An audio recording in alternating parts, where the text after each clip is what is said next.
les samples mélodiques.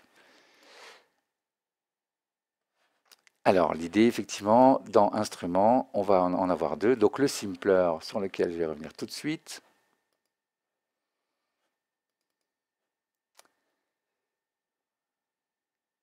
Ah ben, il n'y a rien du tout. On va aller chercher un sample. Effectivement, il n'y a pas de sample dedans.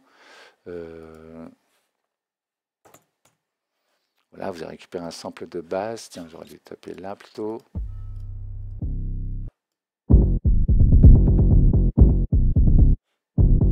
Donc dans la partie sample, vous mettez votre sample. Vous pouvez comme ça choisir quelle partie va être lue.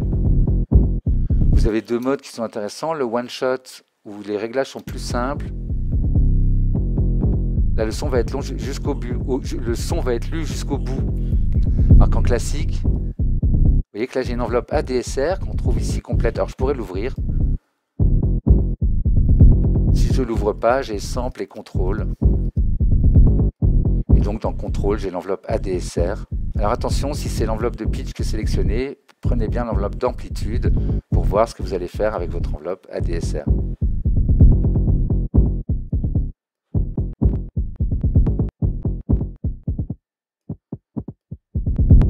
Ce que je vous disais, hein, si je prends un decay trop rapide et un sustain à 0, je vais obtenir un son aigu.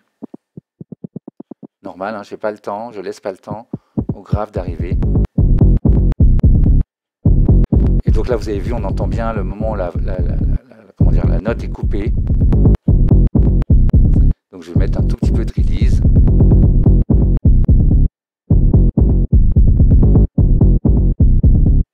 Pour ralentir l'attaque.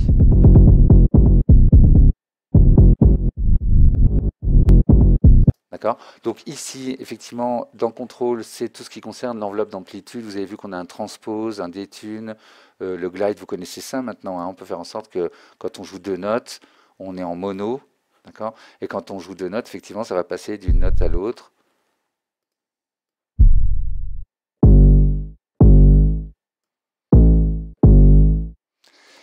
Voilà, vous avez... bon, je vous laisse un peu découvrir tout ça, l'attaque decay. Ici, le LFO. Le LFO qui peut être assigné au volume, au pitch.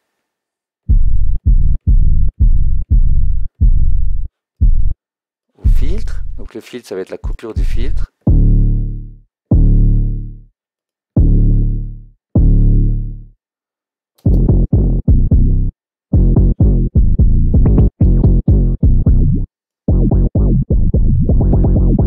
J'enlève le retrig.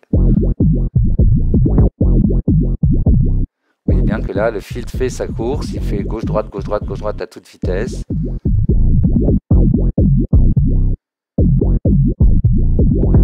Quand la note arrive, il prend là où il en est. Alors que si je fais ça, il recommence tout le temps à 0. Donc on a tout le temps le même mouvement de filtre qui est audible. Ce qui est intéressant avec ce LFO, c'est que la hauteur des notes peut faire bouger le LFO. Plus on joue aigu, plus il est rapide.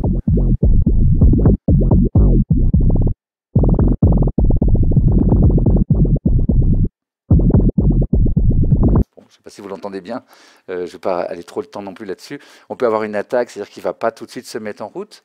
Il va mettre quelques millisecondes avant de se mettre en route. Et donc voilà, là on l'assigne à différents éléments. Vous avez compris que là c'est le filtre, on n'en a qu'un.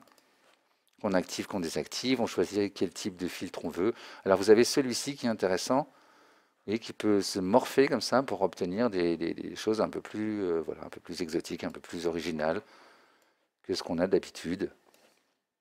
Filtre qui laisse plus passer les graves, mais quand même un petit peu les aigus, mais qui coupe les médiums, enfin voilà, des choses. Et en fait, ce qui est intéressant aussi dans les filtres de live, c'est qu'on a souvent un mode clean ou non clean qui va saturer le son.